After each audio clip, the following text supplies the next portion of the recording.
See how long it takes us to get live. That looks live. That looks live. Good morning, Allison. Good morning, Mark. Welcome back. Thanks. Yeah, I'm excited to be here again. It's awesome. Yeah, well, thanks for joining me.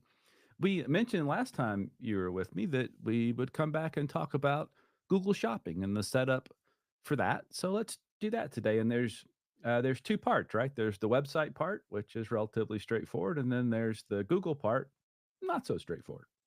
Correct. Yes. Well, let's take a look at where you do the website part. So we do that in settings, in marketing, in Google Shopping. And again, give us the recap on what this is going to do, the sharing of the data, and why we want to do that. Yes. So if you turn this on and you connect your feeds in Google Merchant Center, your inventory will display on Google's free shopping listings. And this is really helpful because if potential customers don't know about your website, they don't have a way to find your inventory if they're just searching on Google. So we really recommend setting this up. Yep, cool. And so the website part, like I mentioned, is straightforward. It's in two places. One is the main Google product feed. This is the one where if you're doing kind of everything, you're shipping product and the whole shooting match, then this is the one you set up. It's just toggles as far as the website's concerned. Because what's happening here is this tells the website go ahead and generate every day that file that's compliant with Google that Google can consume, and it gives you an option to include supplier sync items and a little interesting data just so you know has it updated the file and when did it do that. You can download that file that it makes, and then or you can just copy the URL, which is what you need when you set up Google Merchant Center. And then if for some reason you want to manually generate the file rather than just having it do that daily, then you can manually generate the file there. And then Um, further, yeah, what's that? well, we do recommend that if you don't have shipping turned on your website, then turn off that include supplier sync items because those products will just be denied in Merchant Center Gotcha. anyway. Good. That's the main part. And then there's a secondary part of that, which is the Google local feed, which gives us those little lovely blue, uh, what do you call them? Little icons in Yep. the ads that says in It- store or yeah. in stock today kind of thing. So this one, same kind of thing. You toggle it on. This one is in my test site, so it doesn't actually. I just toggled that on right before we started, just so I could have it there. Same kind of thing though. You can download the file, copy the URL, generate it, etc., and then save the change. You need these numbers, these Google Business Profile store codes, and you get those in your at business.google.com in your business account. And once you get to this part, you'll click these little buttons, go to the business profile settings, and here in advanced settings. And then you told me earlier that mistake number one is using this number. That's not the number we want.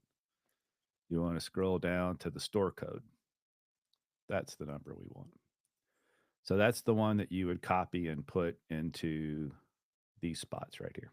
Correct? Yes. Correct. Yep. You do those for each location. Now, we've mentioned Merchant Center a couple times. We have some help documentation in our help center. We're not going to look at that because, as you noted the other day, it's already incorrect. What happens in the Google world is that they change things a lot very often. And so we don't support, obviously, we don't support Google products. Google supports that. We have, and that's where Allison does her work. We have a Google Ads team. So for a paid service, we'll set all this stuff up. We'll set Merchant Center up and get it ready for those free shopping ads. And also it's then also ready for paid shopping ads if you want to get into that. But our support team doesn't support that. And frankly, I think we should just take that stuff out of the help center because we can't keep up with the number of changes from a support standpoint. Now, you guys do. You guys are in there all the time and you keep that up. So we strongly recommend you do this. You set this up. I strongly recommend you let our team help you do that. The fee is reasonable. It's $500 for the setup of Merchant Center, unless you're on one of our agency subscriptions, and then you get a 50% discount, so it's $250. But that will save you a lot of grief. I'm not saying a normal person can't set that up. I'm sure there's some smart people out there that can. I'm just saying I can't, and I've yet to meet anybody that gets it set up correctly on their own. So let our team help. But that's why we do it that way. We can't offer that support or training. Google does, and you can get through it. And maybe I'm sure some people can figure it out, but it's a lot easier to let us do it. Yep. What And else did yeah, I miss? we're happy to do so. We're in Merchant Center every day, so we have it pretty figured out. It's smooth when we are able to set it up. There you go. Cool. All right. So set this up, get those products into the Google ecosystem so they can display different places. Get ready for paid ads. That's one of the biggest levers we have to pull, and those local inventory ads have been very effective. Awesome. Perfect. Allison, Very, thanks again. Oh, what?